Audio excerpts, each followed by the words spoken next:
Oh, I think I might be recording. All right, so I just shot that other video about these guys.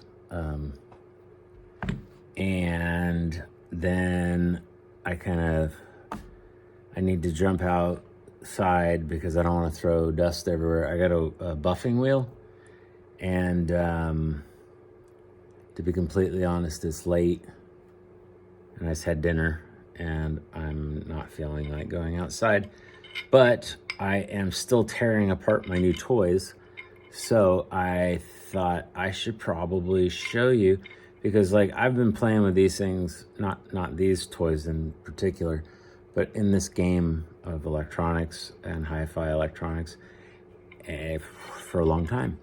And these are pretty common toys, these JBL components. And I personally have never seen anyone do any videos like this, what I'm digging into right now. I don't know if this is like supposed to be a secret or something, but it's old, so it can't really be a secret. I'm just gonna make this little thing here, and I'll watch it back. Maybe it'll suck and I won't even put it up. But so right here we got, let's see if we get the angle there. Yeah, so this is that, I ripped the label off the back because I'm gonna ultimately change what this looks like on the outside. Gosh, I'm starting to get this thing working. Anyways, this thing here, this is the badge, the nomenclature placard. It sits right here, and I thought there might be a screw under there, so there's the camera. I thought there might be a screw under there, so I used my little X-Acto, and I took it off, and there's nothing under there. So doesn't matter. I didn't really want that anyways, and I think they make new ones in Korea. They make all these really cool Western Electric ones, so it's quite possible that there's going to be JBL ones, and if there's not, I'm not going to sell this. This is for me, and it's going to go over there, and where did it go? Hey! It's going to go in that thing, the Klipsch horn. The Klipsch horn came with University. I came from a University of Arizona State University in Arizona, and the drivers that I've been listening to music in my shop for the last, I don't know, couple decades here, has been through these really standard. They're good. I mean, you can't really get mad. Jimi Hendrix, oops, almost spilled my tea. Jimi Hendrix and Nirvana, Louis, they rock pretty cool. You really don't go, oh, I can't hear the difference. Or I'm like sad that the university type drivers aren't portraying the way those humans, exist. They did. They were pretty cool. But these JBLs, they are sweeter. They're made with Alnico, and I'm pretty stoked to be able to dig into them. There's my new Fox. This is from my mom. He's a Steiff from Germany. I like him. He moves around the shop. I'm kind of alone here in the shop, so he keeps me busy. He's like Tom Hanks. He had that little football that he used to talk to all the time. Well, I talk to this Fox now. He's cool. Say hi. Anyways, this JBL LE175, when you dig into it, there are these little screws. I dug out those wax things. They were a little messed up. You could barely see that they said JBL. And, I already explained that. So I really didn't need to say too much more about it. Or didn't need to like keep them forever. Like, I've been talking to some really cool people on Instagram about our obsession with Western Electric here, WECO, W-E-C-O, Western Electric Company. They are the grandfathers of our audio game here. And a lot of times with the Western Electric gear, people, they get these things that are 100 years old. I keep trying to talk to the camera. It'd be better if I had a cameraman and she was like 18. But anyways, I digress. We're playing with this JBL, not even Weco. So I'm all over the place tonight. But back to this JBL LE175 and my camera work here. So the inside of this thing, it says it's supposed to be 16 ohms right there. Somebody at the factory way back when said it was going to be 16 ohms. Except the badge that as I got it, it says it's an 8 ohm version, and it didn't actually look stock. It looked like somebody had slyly changed the badge from one kind to another, because they most likely blew this one. This is normal. People, as these things are delicate, and back 50 years ago, we were running like a 2A3, which is like 2.5 watts, 3 watts tops type thing. A 45 would be like 1.5 watts. So that is like perfect handshake for this LE175. Well, as we moved into the 70s and 80s, our amplifiers got bigger and stronger. And what happened is we had these super nice speakers, and we just went, oh, great, we got a new amplifier. And we plugged them into our really good sounding speakers. And then all of a sudden, boom, the fuck? Our speakers don't work no more. They popped. Why? Well, because we put 100 watts into it. And it was really only supposed to get 25 tops. Like a little push-pull EL84 job would put out, like 15 watts. And then everyone would be going, why is it so loud? Well, because it really wants 1 watt, 2 watts, 3 watts, 5 watts, tops, not like a lot. But time marches on and we pop stuff. And then, as this is like old and it goes on, well, the company, they go, yeah, we made new amps and we made new speakers, and you just used the new amps with the old speakers and you made the old speakers die. And guess what? We're not supporting the old ones because we want you to buy new ones. But we do have spares. They're not 16 ohms anymore. We're marching towards inefficient speakers because we now have really powerful transistor amplifiers, and transistor amplifiers, they like to have a lower impedance. So 16 ohms, you don't need that, like I mentioned in the last video, where you want a closer 1-to-1 ratio through the transformer. That would be best 1-to-1, but we are mating these, like a 2A3 has a 2,500 ohm primary impedance. So when you have primary impedance of 2,500 ohms and you go into an impedance matching device, and it has to go through coils of wire, and they go into the speaker, getting down to 16 ohms for the speaker is a ratio, and that's like a lot of wire. Well, transistors, they don't need those transformers like that. It's a totally different circuit.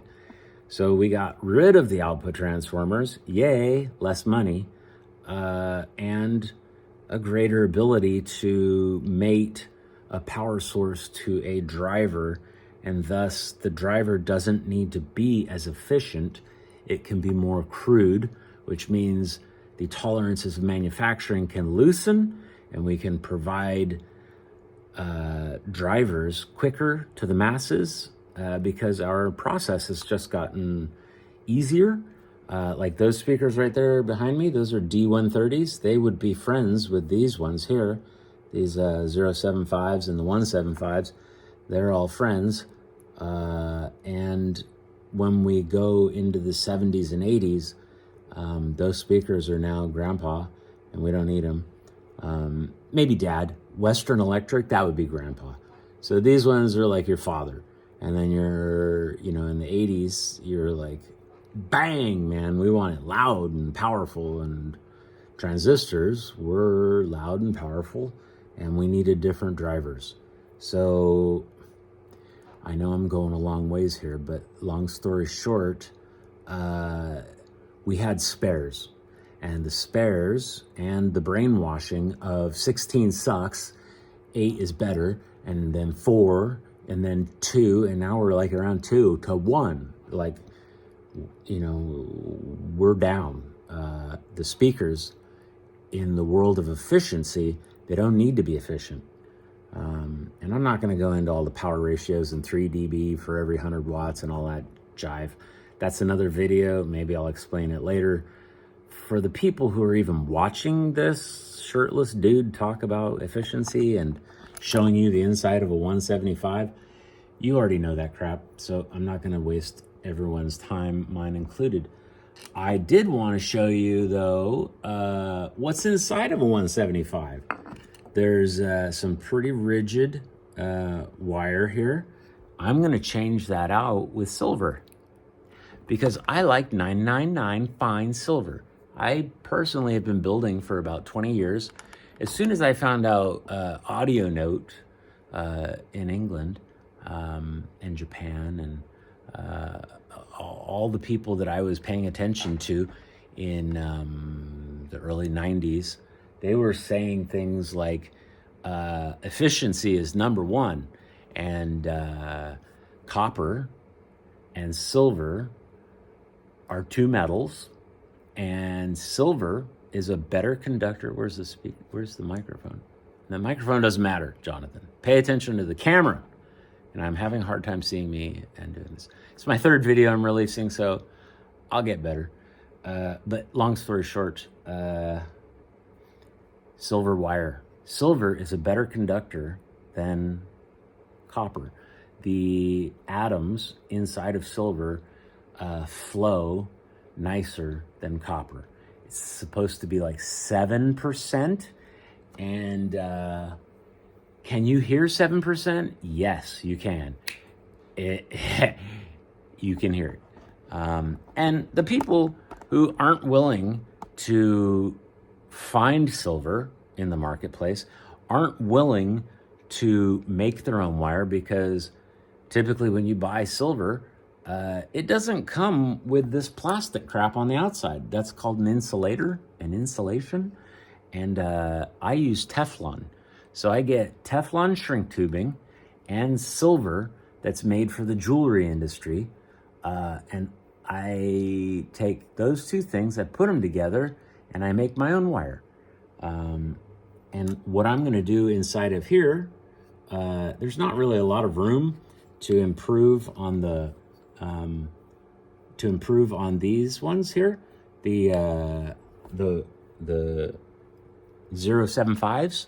They have, I think you saw in the last video, the distance from the edge of the diaphragm to the black and red wires. It's like it's like a 1/16 of an inch from the diaphragm to the actual terminal, the turret where we solder. There we go. Popped it off, and it's right there. So you can see it's really short. So it's really not worth me trying to mess about with trying to put silver in this one, although I'd love to, because this is really the high-end sensitivity that you'd be hoping for. The wires going to it and to the amplifier, that'll all be silver. But inside, I have just found this. This is really why I'm making this video. I can't wait to put silver inside here. This is gonna be really cool. And then I also noticed on the back side of this diaphragm, maybe I'll use this hand. On the back side of this diaphragm, there's the sound comes out this side. So there's this little dome here that's gonna resonate back and forth and agitate the room in a very high frequency way. And when you put silver wire here instead of 1950 wire, it's most likely oxidized. It's probably got some, well, I should mention that, here's a fun little fact. I don't know if everyone knows this, but in wire, there's a surface area of wire, like the skin, they call it the skin effect. Sound runs on the outside of the wire, runs down the skin. And corrosion is better than the core, the center. The atoms flow more freely around the outside. So when you get oxidation on silver, it actually helps the sound better. So if you see your silver wire starting to oxidize a little bit, don't trip, it's okay. And so my argument for this being old and like corroded, that's really not that bad. But the fact that it's copper and solid core copper instead of, so if it was multi-strand, if this was a multi-strand copper, that would be more wires. There would be, multi-strand would mean there'd be like 3 or 4 wires inside of here, but it's solid core, so it's one. But every single wire has a surface area. So if you put 5 wires, which is what I'm gonna be doing in here, I'll probably do 3. I'm gonna get really thin hair silver, the thinnest I can find, and then I'm gonna put multiple pieces inside of my Teflon. So I'll have more surface area than if it was just 1 wire. When you have 3 wires, that's more surface area. So that means more signal, more speed, more agility, more sonics that we'll be hearing. So my 175s will be better than your 175s. I'll be kicking your butt. Anyways, you'll have to come to my house and we'll party. You'll hear it. Yeah, my battery just said, you're dying, bro. I'm not dying, but the battery's dying. But I got 15% more. I'm running on 17 minutes now, so I've been talking a while. Want to wrap this up, but I did want to show you the inside of this sucker. And a thing that I also didn't know that was in here is that foam in the top cap, and that will be like a dampener. Now, this is 50 years old, and as I'm touching it, it feels a little creepy. It's dying. If I like rub my finger on it, it's gonna fall off. You can see it's hitting the paper there. It's like dirt. It's crushing.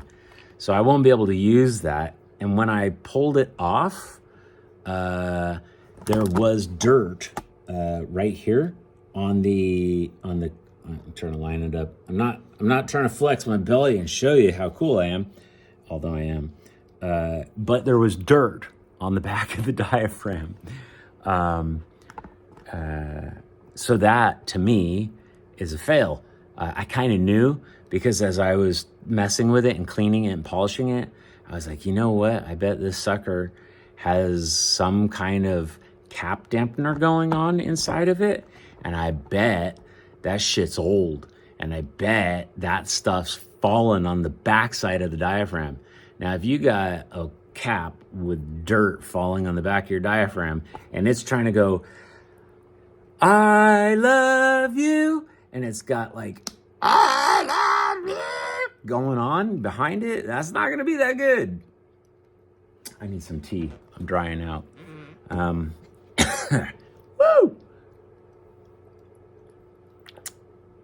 Anywho, gonna wrap this up under 20 minutes. I mean, I've got 40 seconds left. So I am going to do something inside of this, and it's most likely gonna be felt. I'm gonna clean it all out, and then instead of using this foam thing that's gonna crush again, I'm gonna most likely use a felt, cut it perfectly in there, and glue it in, and then that'll be a good dampener. It'll be some nice felt. I don't know what color I'll use. Maybe it'll be green, like my green screen. I don't know. Hey, that's coming. Almost going to be done with that Magnetone. That's supposed to be this week. And then I'll be talking to Magnetone USA. Those guys are really cool. Anywho, wrapping it up here. Jonathan, y'all are creators. I'm a creator. And we're going to continue sharing and chatting. And if you want to see more of these JBL components, then keep watching. I'm going to keep making videos. I don't need y'all to be here for me to do it. I got a phone, and as long as I keep paying this bill, I'm going to keep talking. So you're going to have to hang with me. Or not. You could fuck off. Yeah. Jonathan, Affected Effects. Actually, you know what? This is Jolly Roger. Sorry. Affected Effects is the Pink Bunny and another design that I'm supposed to be releasing this year. Can't tell you what that is yet. I've already 3D printed it. I'm still waiting on my team to help me finish up a couple little aspects of it. If they don't come back, I'll do it myself. Yeah. Jonathan, Affected Effects, 21 minutes and 11 seconds. And yeah, I guess that's it. I want to show you the inside of the LE175, and I'm going to take this 8 ohm nomenclature badge and probably sell it on eBay to you for 50 bucks. I don't need it. And I'm going to build this sucker with a 16 ohm because my 075s, they're going to be 16 ohm, and most likely all my drivers are going to be 16 ohm. And if I was really cool, I'd do like Ampex. Ampex, they did 32 ohms back in the day for their D130s. These same speakers, you could spec them if you were cool like Ampex. You could call up Mr. James Bell and say, hey, dude, give me some 32s. And he'd say, got it. Jonathan, Jolly Roger. Arr. Actually, it's Captain Johnny G for a Jolly Roger. I change my name all the time, so whatever. Yeah.